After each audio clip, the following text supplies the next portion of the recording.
அனைவருக்கும் வணக்கம். தொடர்ந்து நம்மளுடைய சேனலில் பல்வேறு விடயங்களை பேசிக்கிட்டு இருக்கோம். குறிப்பாக அரசியல் குறித்த நிறைய விஷயங்களை நம்ம கலந்துரையாடிக்கிட்டு இருக்கோம்.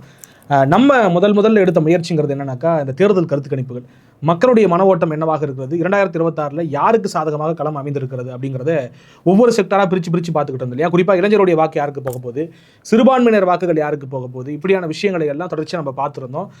இளைஞர்களுடைய வாக்குகளை நம்ம கணிக்கிறதுக்கு இன்ஸ்டா போல் ஒன்று நடத்தி அதன் மூலமாக நம்மளுடைய கருத்து கணிப்பை நம்ம வெளிப்படுத்தியிருந்தோம். சிறுபான்மையினர் வாக்குகளை பொறுத்த வரைக்கும் நம்ம களத்தில் பார்த்த அந்த விடயங்களை வச்சு நம்ம ஒரு அனுமானத்தின் அடிப்படையில் ஒரு கருத்தை தெரிவித்தோம். அந்த வகையில் இப்போ நம்ம ஒரு கருத்தை எடுத்துகிட்டு வந்திருக்கோம். என்ன கருத்து கணிப்பு இந்த வீடியோவில் பார்க்க போகிறோம்னாக்கா, விவசாயிகள் ஓட்டு யாருக்கு போக போகுது, விவசாயிகள் ஓட்டு யாருக்கு போக போகுது அப்படிங்கிறத பார்க்கறதுக்கு முன்னாடி நம்ம ஏற்கனவே கொடுத்துருந்தோம் இல்லையா 2 கருத்து கணிப்பு, இளைஞர்களுடைய வாக்கு யாருக்கு, சிறுபான்மையினர் வாக்குகள் யாருக்கு அப்படிங்கிறத ஒரு கிளான்ஸ் பார்த்துலான்னு நினைக்கிறேன். இளைஞர்கள் வாக்கை பொறுத்த வரைக்கும் பெரும்பாலும் ஈட்ட போவது விஜய் தான் அப்படிங்கிறத நம்ம அறுதிக்கிட்டு சொல்லியிருந்தோம். காரணம், நம்ம இன்ஸ்டாவில் நடத்தின போலில் கிட்டத்தட்ட 50% விஜய்க்கு போயிருந்தது. திராவிட கட்சிகளை பொறுத்த வரைக்கும் மீதி இருக்கக்கூடிய அந்த 50% சரிபாதியாக பிரிச்சுக்கிறாங்க அப்படிங்கிறத பார்க்குறோம். நாம் தமிழரும் சில வாக்குகளை பெற்றாங்க. அந்த வகையில் ப்ரடாமினெண்ட்டாக இளைஞர்கள் வாக்கை பெற போகிறது தாவேகா தான் அப்படிங்கிறத நம்ம உறுதியாக நம்மளுடைய கருத்து கணிப்பில் சொல்லியிருந்தோம். அதே போல் சிறுபான்மையினர் வாக்குகளை பொறுத்த வரைக்கும் யார் லீட் எடுக்க போகிறானாக்கா, அதில் மாற்று கருத்தே இல்லை திமுக தான் அப்படிங்கிறத நம்ம குறிப்பிட்டு சொல்லியிருந்தோம். ஆனால் என்ன பிரச்சனை அப்படின்னாக்கா, திமுக கடந்த தேர்தல்களில் குறிப்பாக நாடாளுமன்ற தேர்தலில் பிஜேபி எதிர்ப்பு அப்படிங்கிறது ரொம்ப வீரியமாக செயல்படுது. அந்த பிஜேபி எதிர்ப்பு, மோடி பிரதமர் ஆகக்கூடாது, ராகுலை முன்னிலைப்படுத்தி நடக்கிற ஒரு தேர்தல் அப்படிங்கிறதால அந்த இடத்துல பார்த்தீங்கன்னாக்கா 100% கன்சாலிடேஷன் ஆஃப் மைனாரிட்டி ஓட்ஸுங்கிறது எளிதாக திமுகவுக்கு அமைஞ்சது. அப்படியாக இப்போ அமைய போகிறது கிடையாது. ஆனாலும் கூட ஒரு 50% கன்சாலிடேட் பண்ணி தன் பக்கம் இழுக்கக்கூடிய வல்லமைங்கிறது திமுக கூட்டணிக்கு தான் இருக்குது அப்படிங்கிறத நம்ம சொல்லியிருந்தோம். ஆனால் கடந்த முறையை விட இந்த முறை இழப்பு அதிகமாக இருக்கும் சிறுபான்மையினர் ஓட்டுகளில் அப்படிங்கிறத நம்ம தெளிவுபட சொல்லியிருந்தோம். அந்த வகையில் இப்போ விவசாயிகள் ஓட்டு யாருக்கு அப்படிங்கிறத பார்க்க போகிறோம். ஆல்ரெடி இளைஞர்கள் ஓட்டு ஒரு பக்கம் யாருக்கு வர்றாருனாக்கா தாவேகா விஜய், இன்னொரு பக்கம் யாருனாக்கா அதாவது சிறுபான்மையினர் வாக்கு திமுக பக்கம் போகுது. அது நிறைய ஸ்பிட்லாம் இருந்தது. அந்த வீடியோஸ் நீங்கள் இந்த பிளேலிஸ்ட் இருக்கும் போய் பார்த்துக்குங்க, தெளிவான ஒரு விளக்கம் இருக்கும் அதில். அதே போல் விவசாயிகள் வாக்குகள்ங்கிறது ரொம்ப ரொம்ப முக்கியமான ஒன்று. ஏன்னா ஒரு செக்டார் அதிகமாக தமிழ்நாட்டில் இருக்குது. ஒரு குறிப்பிட்ட தரப்பினர், தொழில் செய்யக்கூடிய ஒரு தரப்பினர் தமிழ்நாட்டில் அதிக அளவு இருக்கிறாங்க அப்படின்னாக்கா, அது விவசாயத்தை சார்ந்து இயங்கக்கூடிய விவசாயிகள் தான் அப்படின்றதுல மாற்று கருத்து இல்லை. அப்போ அவங்களுடைய வாக்குகள்ங்கிறது முதன்மைப்படுது.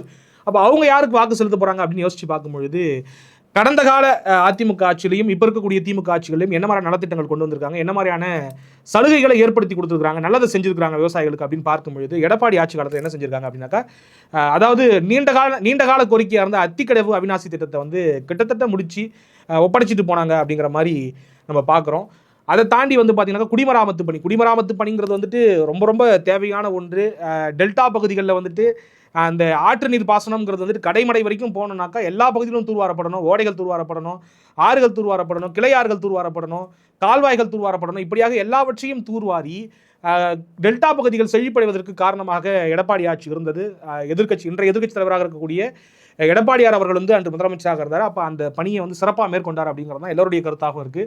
கட்சி மாச்சரியங்கள் கடந்து இப்படியான ஒரு ஸ்டேட்மெண்ட் வைக்கப்படுது அப்படிங்கிறத நம்ம பார்க்குறோம். இது மட்டும் கிடையாது, இன்னும் நிறைய விஷயங்களை செஞ்சிருந்தாரு. குறிப்பாக அதில் போட்டுதலுக்குரிய விஷயம் என்னன்னாக்கா, மத்திய அரசை எதிர்த்து துணிச்சலாக களமாடி டெல்டா பகுதிகளை பாதுகாக்கப்பட்ட வேளாண் மண்டலமாக அறிவிச்சார். ப்ரொடெக்டட் அக்ரிகல்ச்சர் ஜோனாக அறிவிச்சதுங்கிறது ஒரு மைல் ஸ்டோன்னே சொல்லி ஆகணும். அப்படிப்பட்ட திட்டத்தை கொண்டு வந்தது மூலமாக விவசாயிகள் மத்தியில் இயல்பாகவே அவருக்கு ஒரு நல்ல பேர் இருக்கிறத நம்ம பார்க்குறோம். அப்போ இன்னொரு பக்கம் விவசாயிகளுடைய கடன் கிட்டத்தட்ட 12,000 கோடின்னு நினைக்கிறேன். அதுக்கு மேலே கடன்களை தள்ளுபடி பண்ணியிருந்தாரு. குறிப்பாக கூட்டுறவு வங்கிகளில் வாங்குறத கடன்களை முழுமையாக தள்ளுபடி பண்ணி ஒரு பெரிய நிவாரணமாக அது விவசாயிகளுக்கு அமைஞ்சது அப்படிங்கிறத நம்ம பார்க்குறோம். இது மட்டும் இல்லாமல் நிறைய மானியங்கள் கம்ப்ளீட்டாக ஒரு அன்இன்டரப்டடாக சப்ளை கொடுத்ததாக இருக்கட்டும் விவசாயத்துக்கு. இப்படி நிறைய விஷயங்கள் கடந்த கால அதிமுக ஆட்சியில் பண்ணியிருக்கிறாங்க அப்படிங்கிறத நம்ம பேசுகிறோம். இன்னும் நிறைய திட்டங்கள் இருக்குது. நான் ஒரு முக்கியமான சில திட்டங்களை மட்டும் இங்கே குறிப்பிட்டிருக்கிறேன். அதே போல் திமுக ஆட்சிக்கு வந்ததுக்கப்புறம் என்ன மாதிரியான விஷயங்கள் பண்ணியிருக்காங்க அப்படின்னாக்கா, மிக முக்கியமான விஷயம் நிறைய ஃப்ரீ சப்ளைஸ் கொடுத்துருக்காங்க. அதாவது புதிய மின் இணைப்புகளை எக்கச்சக்கமாக கொடுத்துருக்காங்க. கிட்டத்தட்ட 3 லட்சம் பேருக்கு புதிய மின் இணைப்புகள் கொடுக்கப்பட்டிருப்பதா நமக்கு தகவல் கிடைக்குது. இது ஒரு எக்ஸ்ட்ராடினரியான ஒரு விஷயமா பார்க்கப்படுது. அதை தாண்டி பார்த்தீங்கன்னாக்கா, இன்னொரு விஷயம், அதாவது இந்த உழவர் சந்தைங்கிறது ஒரு ஆகச்சிறந்த திட்டம்னு சொல்லலாம். அந்த உழவர் சந்தை திட்டத்தை மேலும் எக்ஸ்பென்ஷன் பண்ணியிருக்காங்க. ஒரு 14 புதிய உழவர் சந்தைகளை திறந்திருப்பதாகவும், அதற்கான ஒரு சூழலை ஏற்படுத்தியிருப்பதாகவும் சொல்லப்படுது. இப்படியாக 2 திராவிட கட்சிகளும் நிறைய விஷயங்களை செஞ்சிருக்காங்க அப்படிங்கிறத நம்ம பார்க்குறோம். அப்போ இதில் யார் லீட் எடுக்க போறா, விவசாயிகள் மத்தியில் யாருக்கு வந்துட்டு பெரிய ஆதரவு இருக்குது அப்படின்னு நம்ம உற்று நோக்கும் பொழுது, மக்கள்கிட்ட விசாரிக்கும் பொழுது இயல்பாகவே வந்து பார்த்தீங்கன்னாக்கா எடப்பாடி அவர்களுக்கு விவசாயிகள் மத்தியில் ஒரு பேர் இருக்கிறது, ஒரு மரியாதை இருக்கிறத பார்க்குறோம். அந்த வாக்குகள் வந்து அவருக்கு போகிறதுக்கான ஒரு சூழல் இருக்குது, அதிமுகவுக்கு போகிறதுக்கான ஒரு சூழல் இருக்குது. இதற்கு அடிப்படை காரணமாக என்னன்னாக்கா, விவசாயியாக தான் வந்து தன்னை வந்துட்டு எடப்பாடி அவர்கள் வந்து அடையாளப்படுத்துவார். எங்கே போகும்போதும் சரி பச்சை துண்டை போட்டுக்கிறாரு. அதை தாண்டி நானும் விவசாயி தான், என்னுடைய தொழிலுங்கிறது விவசாயம் தான், விவசாயத்தை தாண்டி எனக்கு எதுவும் தெரியாது. இப்போ திமுக சார்ந்த ஆட்கள் இருக்காங்க, இல்லை திமுகவுடைய தலைவர் இருக்காருனாக்கா, அவங்களுடைய குடும்பம் வந்து பல்வேறு பிஸ்னஸில் இயங்குறாங்க, பல்வேறு தொழில்களை மேற்கொள்கிறாங்க, அவங்களுக்குன்னு வெவ்வேறு அடையாளங்கள் இருக்குது. கிட்டத்தட்ட இன்றைய முதலமைச்சருக்கு வந்துட்டு அரசியல் மட்டும்தான் அடையாளமாக இருக்குது. அரசியல்வாதியாகவே பல காலம் வந்துட்டு பயணப்பட்டவர். 18 வயசு தன்னுடைய அரசியல் பயணத்தை தொடங்கி இன்னமும் பண்ணிக்கிட்டு இருக்காரு. அதே போல தான் எடப்பாடி அவர்களும் சிறு வயதிலிருந்தே அரசியல் பண்ணாலும் கூட தன்னுடைய அடையாளமாக அவர் இந்த அதிகாரத்துக்கு வந்ததுக்கப்புறம் அவர் தலைவராக பொறுப்பேற்றது, அதாவது அதிமுகவினுடைய பொதுச் செயலராக பொறுப்பேற்ற பிறகு அவர் வந்து தன்னை வந்துட்டு எப்படியாக காட்டிக் கொள்றாருனாக்கா விவசாயி. அப்போ ஆட்டோமேட்டிக்காக விவசாயிகள் மத்தியில் ஒரு நற்பெயர் இருக்குது. இதையெல்லாம் தாண்டி நான் சொன்ன பார்த்தீங்கன்னா சில முக்கியமான விஷயங்கள், ப்ரொடெக்டட் ஜோனா அறிவிச்சதாக இருக்கட்டும், அதெல்லாம் எவ்வளோ பெரிய விஷயம். அதாவது மீத்தேன் ஈத்தேன்லாம் எடுத்து வந்தாங்கன்னாக்கா அந்த டெல்டாவே பாலைவனமாக போயிருக்கும். அப்படியான திட்டத்திலிருந்து தமிழகத்தை காப்பாற்றிருக்காரு, டெல்டா மாவட்டங்களை காப்பாற்றிருக்காருன்னு பொழுது அவருக்கு ஆட்டோமேட்டிக்காக ஒரு ஆதரவு தளம் இருக்கிறத நம்ம பார்க்குறோம். அப்போ இந்த மாதிரியான விஷயங்களை அவர் கவனம் செலுத்திருக்காரு. அதாவது லோன்ஸை வந்துட்டு தள்ளுபடி பண்ணுறதுன்னு சொல்லி நிறைய விஷயங்கள் வந்துட்டு இருக்கும் பொழுது ஆட்டோமேட்டிக்காக விவசாயிகள் வந்துட்டு அவருக்கான ஒரு ஆதரவு கரம் நீட்டுறதை நம்ம பார்க்குறோம். இப்படி தான் ஒரு சூழல் இருக்குது. அப்போ இன்னொரு பக்கம் 2 கட்சி இருக்கிறாங்களேப்பா அப்படின்னாக்கா, இப்போ இங்கே விஜய்க்கும் சீமானுக்கும் என்ன ரோல் இருக்குது? அப்போ சீமான் வந்துட்டு நிறைய விஷயங்கள் பேசுகிறார். நான் வந்துட்டு மரத்துக்கு மாநாடு எடுக்கிறேன், இன்னும் பார்த்தீங்கன்னாக்கா மாடுக்கு மாநாடு எடுக்கிறேன், இப்படியெல்லாம் சொன்னாலும் கூட அதெல்லாம் வந்துட்டு எந்த வகையிலையும் வந்துட்டு விவசாயிகள் டச் பண்ணுறதுக்கான ஒரு முகாந்திரம் இல்லை அப்படிங்கிறத பார்க்குறோம். அவர் வந்துட்டு ஏதோ ஒரு நோக்கில் இதெல்லாம் பண்ணுறாருன்னு கூட வச்சுக்கலாம். ஆனால் இதெல்லாம் விவசாயிகளை கவருமான்னு கேட்டால் வாய்ப்பே கிடையாது. விவசாயிகளுக்கு வந்து அன்றாடம் நடக்கக்கூடிய பிரச்சனைகள், அதற்கான தீர்வுகளை நோக்கி நகர்ந்துகிட்டு இருக்கிறாங்க. அப்போ அந்த தீர்வை கொடுக்கக்கூடிய ஆட்களை தான் அவங்க நம்புவாங்களே தவிர இந்த மாதிரியான மாநாடுகள் போடுறதையோ இந்த மாதிரியான கவர்ச்சிகரமான அரசியலை நோக்கி அவர்கள் நகர்வதற்கான வாய்ப்பு இல்லை அப்படிங்கிறத பார்க்குறோம். 2வது, அவர்கள் மனதில் வந்துட்டு ப்ராபபிலிட்டி ஆஃப் வின்னிங் இருக்கும். யார் அதில் ஜெயிக்க முடியும் அப்படின்னாக்கா திமுக இல்லை அதிமுக தான் ஜெயிக்க முடியும். அப்போ அதில் யார் நமக்கு பெஸ்ட் அப்படின்னு சொல்லிட்டு எடப்பாடி பக்கம் நகர்றதான் நான் பார்க்குறேன். அப்போ இங்கே விஜய்க்கு என்ன ரோல் இருக்குது அப்படின்னாக்கா, விஜய்க்கு விவசாயம்னா என்ன அப்படிங்கிறது புரிதல் இருக்கும், நிச்சயமாக இருக்கும். விவசாயம்னா என்னன்னு தெரிஞ்சிருக்கும். ஆனால் அதை தாண்டி விவசாயம் குறித்து என்ன மேடைகளில் பேசியிருக்காரு, என்ன செயல் திட்டம் வச்சிருக்காரு அப்படிங்கிறது இன்னைக்கு வரைக்கும் நமக்கு தெரியாதால விவசாயிகள் மத்தியில் அவருக்கு என்ன ஆதரவு தளம் இருக்குங்கிறது நம்மளால் புரிஞ்சிக்க முடியல. ஏன்னா இப்போ வரைக்கும் அவர் வந்து மேடைகளில் வந்து டிவிகே விசஸ் டிஎம்கே அப்படிங்கிற நெரேட்டிவ்ஸை மட்டும் தான் கொண்டு போகிறாரு. சில லோக்கல் இஷ்யூஸை பற்றி பேசுகிறாரு. அப்போ விவசாயத்துக்குன்னு தனிப்பட்ட முறையில் இப்போ நான் வந்து இவங்க சொன்ன மாதிரி இந்த மாதிரியான விஷயங்களை ப்ரொடக்ட் ஜோன் அறிவிச்சிருக்காங்க, கடன் தள்ளுபடி பண்ணியிருக்காங்க, அத்திக்கடவு அவினாசி திட்டத்தை நிறைவேற்றிருக்காங்க, இந்த பக்கம் வந்து உழவர் சந்தையை வந்துட்டு எக்ஸ்பேண்ட் பண்ணியிருக்காங்க, பல லட்சம் மின் இணைப்புகளை கொடுத்துருக்காங்க. இப்படியான விஷயங்கள் அவர் கையில் இருக்கா?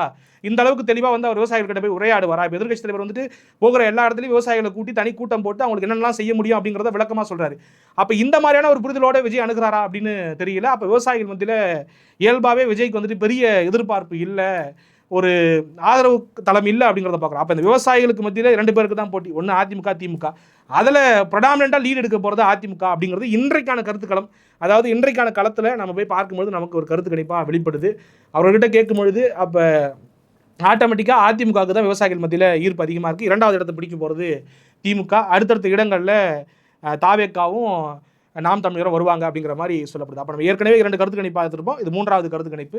அப்போ இளைஞர்கள் வாக்கு தாவேக்காக்கு, சிறுபான்மையினர் வாக்கு வந்துட்டு திமுக அதிகமாக ஈட்டுறாங்க, விவசாயிகள் வாக்கு அதிகமாக ஈட்டுறது தன்னை விவசாயியாக அடையாளப்படுத்திக் கொள்ளக்கூடிய முன்னாள் முதல்வர் இன்றைய எதிர்க்கட்சி தலைவர் எடப்பாடி அவர்கள் தான் அப்படிங்கிறதா நம்மளுடைய ஒட்டுமொத்த பார்வையாக இருக்குது. மீண்டும் ஒரு நல்ல கருத்து கணிப்பு நிகழ்ச்சியில் உங்களை சந்திக்கும் வரை விடைபெறுவது உங்கள் நண்பன் தமிழரசன். டாடா.